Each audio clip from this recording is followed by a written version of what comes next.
Good evening. My name is Casey, known as Casey Knight on League of Legends and most social media outlets. I am a player performance coach and analyst. I normally help organizations understand how League of Legends is played and help players improve and climb the ladder.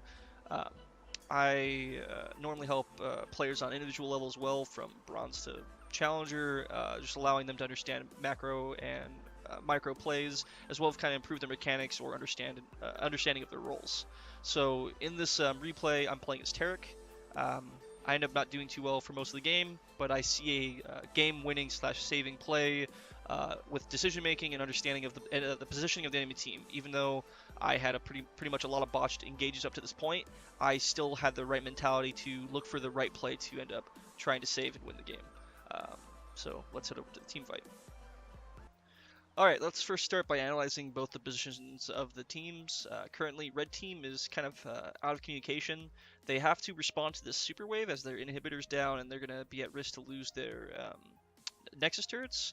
And we are right now kind of in the lead because of the ability to actually have a 5v5 engage.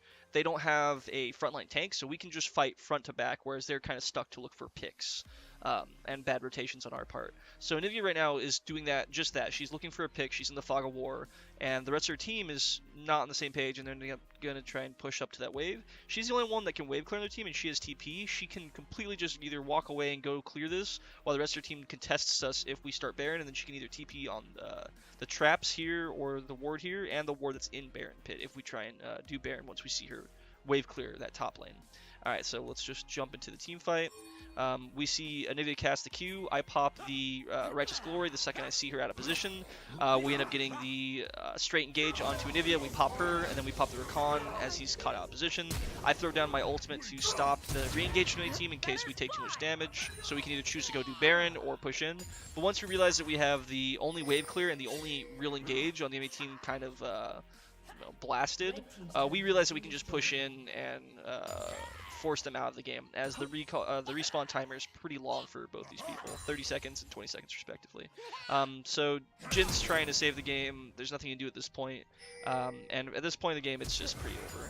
We just push down and win.